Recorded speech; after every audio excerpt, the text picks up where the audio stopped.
For 357 years, no one understood what this painting was actually doing. Scholars cataloged every object. Astronomers verified the instruments. Geographers cross-referenced the globes. Every symbol was identified, debated, and given a meaning. The painting was considered understood. Then in 1890, a curator stood at the far right edge of this canvas and looked at it from an angle. What appeared from that position had been sitting in plain sight since 1533. You have probably seen the explanation. The smear at the bottom, a skull, a memento mori.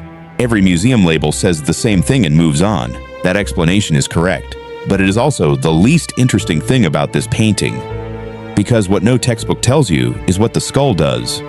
Not what it means, what it does to your eyes at the exact moment you stop looking and begin to walk away. Holbein did not paint a symbol, he engineered a trap, and it has been springing on every visitor to this canvas for 500 years. Almost none of them knew it happened, but you are about to.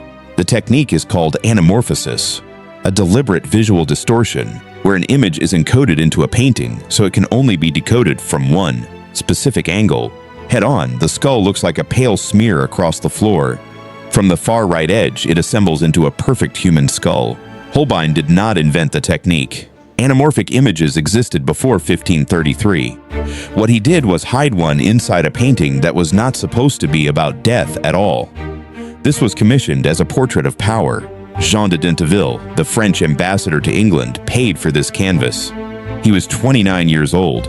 He wanted to be remembered as a man who moved between the courts of Europe, cultured, connected, dangerous in the way that only diplomats can be. He had himself painted in fur-lined silk, a golden dagger at his hip, every instrument of learning arranged around him. And Holbein put a skull on the floor in front of him. Not a visible skull. A skull that only reveals itself when you have already turned to leave. Think about what that means. You stand in front of this painting. You take in the men, the instruments, the display of wealth and knowledge. You turn to go. And as the painting slides into your peripheral vision at that oblique angle, the skull assembles itself. Death appears at the exact moment of departure, not as a fact to be studied, as an experience to be had. Holbein was not making a philosophical point about mortality. He was engineering a specific moment. He built a painting that delivers its real message to you as you walk away from it. That is not a detail. That is the entire structure. Now look at the upper left corner of this canvas. Behind the dark green curtain, there is a crucifix, small, partially hidden, easy to miss if you are not looking for it. Christ is there, but barely, tucked behind fabric, visible only if you lean toward the painting and search for it. Between the skull and the crucifix, Holbein gave you two answers to the same question. What happens when you die? One answer is visible from a distance the moment you know where to look. The skull, the certainty of physical death. The other is almost invisible. The crucifix, the possibility of something beyond it. The painting was made in 1533. That date is not incidental. Europe was in the middle of breaking apart. Martin Luther had published his challenge to the church 16 years earlier. England was in the middle of its own rupture. Henry V had effectively separated from Rome the year before Holbein began this canvas. The two men standing in this portrait were both Catholics operating inside a Reformation they could feel but could not stop. Jean de Dinteville's personal letters from this period describe him as miserable in England.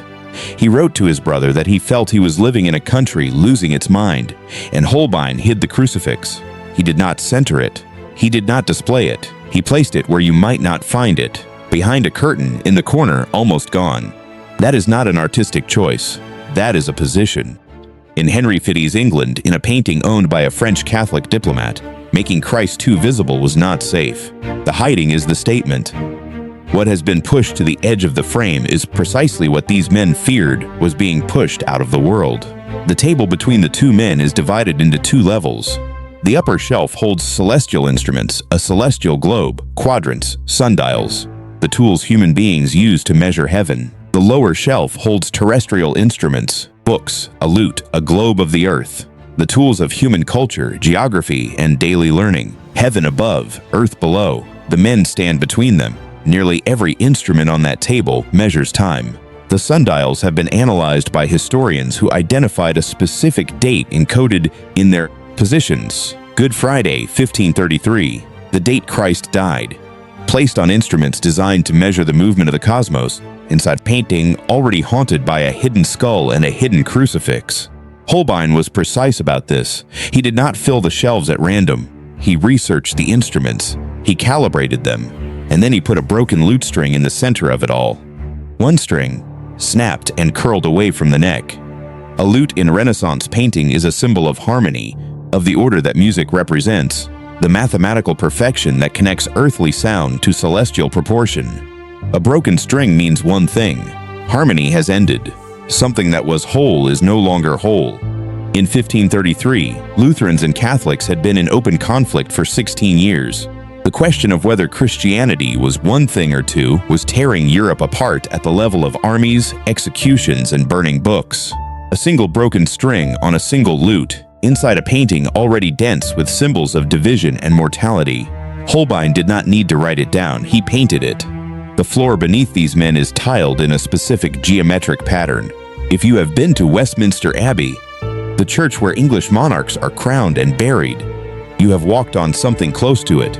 It is called cosmati work, after the Italian craftsman who invented it. It appears in sacred spaces, churches, chapels, places consecrated to something larger than ordinary life. Holbein placed it beneath the feet of two diplomats, not saints, not martyrs, not kings at the moment of their anointing. Two political men, one a French ambassador, one a bishop turned diplomat, standing on a floor that belongs in a house of God. And in the center of that sacred geometry, Holbein placed the skull. Death sits where the consecrated pattern reaches its center. Power and learning stand above it, and when you walk away, it assembles itself and looks back at you. The painting is currently displayed in Gallery 6 of the National Gallery in London. The overhead lighting is fixed. The angle required to fully resolve the skull, the sharp oblique from the lower right, is partially blocked by the frame's placement and the conditions of a public museum. Holbein designed this for a specific room, a specific viewer, a specific moment of departure. That moment is technically available to you if you know where to stand. Most people never know to try. Holbein spent months building something that delivers its real content at the exact moment you decide you have seen enough. I keep thinking about that. About what it means to design for the moment of leaving. About what he believed would happen inside a person when the skull appeared. He never wrote it down. The painting is the only answer he left. Leave your theory below. I read everyone. And if you want to follow the depth a little further, there is one more waiting for you.